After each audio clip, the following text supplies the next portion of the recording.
The story of the Delhi Purple Sapphire, or cursed amethyst, is one that has chilled hearts for generations.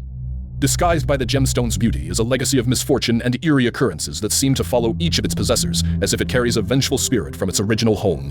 While it sits quietly now in the vaults of the Natural History Museum in London, its history is far from ordinary. The legend begins in 1857 during the Indian Rebellion against British colonial rule.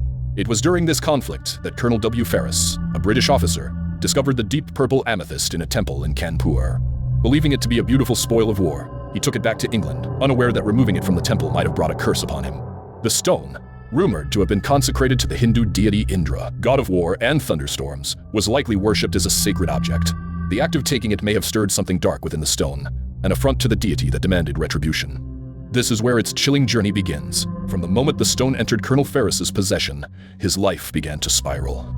Friends recalled that Ferris experienced a shocking change in fortune. Once prosperous, his investments failed, and financial ruin quickly followed. Strange illnesses struck not just him, but his family members as well. As his luck continued to decline, the family grew increasingly uneasy around the amethyst, sensing that an unseen force surrounded it, drawing misfortune to whoever came near. Soon, even close friends and relatives began to suffer misfortunes, accidents, and financial losses whenever they spent time in Ferris's home. Following Ferris's death, the stone was inherited by his son, who was equally desperate to escape its eerie influence. He held onto it briefly, but his health declined in a chillingly similar manner. Financial ruin plagued him as well, and he ultimately gave the stone away to a friend.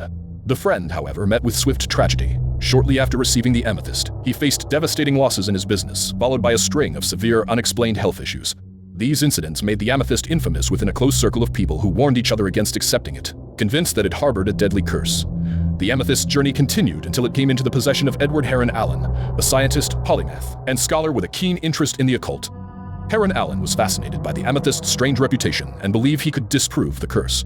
However, almost immediately after acquiring the stone, he began experiencing inexplicable hardships.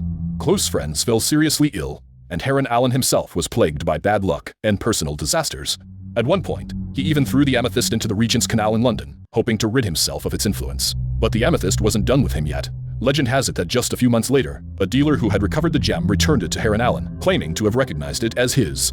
Terrified by this return and feeling pursued by the stone, Heron-Allen decided to lock it away. He encased it in 7 locked boxes and deposited it in a bank vault, determined to shield anyone else from its dark influence. He even wrote a note to accompany the amethyst, describing the nightmares, disasters, and strange illnesses it had caused.